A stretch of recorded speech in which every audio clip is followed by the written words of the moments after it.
বাংলায় অসুর শক্তি বিনাশে ইডির তল্লাশি অভিযান, বললেন অর্জুন সিং।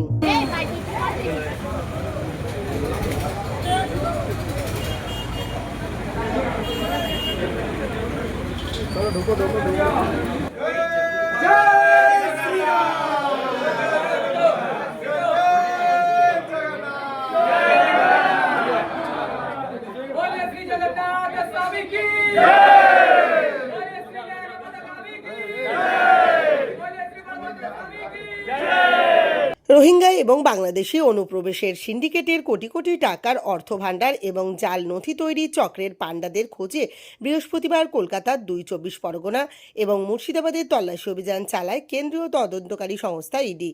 বারাকপুর পুরসভার ২০ নম্বর ওয়ার্ডের এলিফ্যান্ট রোডে অবস্থিত জগন্নাথ মন্দিরে পুজো দিয়ে এদিন পরিবহন ও শ্রমমন্ত্রী অর্জুন সিং বলেন, বাংলায় অসুর শক্তি বিনাশে ইডি একাধিক জায়গায় তল্লাশি চালিয়েছে। মন্ত্রীর দাবি, যারা বাংলাকে অশান্ত করার চেষ্টা করেছিল, মহাপ্রভু জগন্নাথ তাদের নিশ্চিতরূপে বিনাশ করবে। জগন্নাথ মন্দিরে হাজির ছিলেন চিকিৎসক চন্দ্রমণি শুক্লা সহ দলীয় কার্যকর্তারা। জগন্নাথের আজকে রথযাত্রার দিনে বাংলায় অশুভ শক্তি বিনাশের জন্য ইডি 18-19 জায়গা রেড করছে।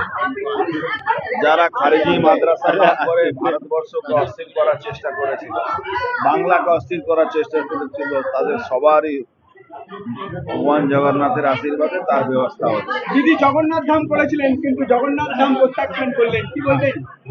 দিদি পাপ কত করেছেন, বাংলার মানুষের উপর অত অত্যাচার হয়েছে, অত লোকের খুন হয়েছে, অত লোকের বাড়ি লুটপাট হয়েছে, সবারই ফল উনি পাবেন। জগন্নাথ ধামে দাঁড়িয়ে রয়েছে পরিবহন মন্ত্রী, শ্রমমন্ত্রী কি চাইছেন? শ্রমিক অধ্যুষিত এই অঞ্চল সকলের জন্য। শ্রমমন্ত্রী না, ট্রান্সপোর্ট মিনিস্টার না, আমি একজন মানুষ হিসাবে চাইছি বাংলা সুরক্ষিত থাকুক, বাংলার মানুষ ভালো থাকুক, শ্রমিকরা ভালো থাকুক, আমাদের পশ্চিম বাংলা শান্তি পরিবেশ, আইনে শাসন।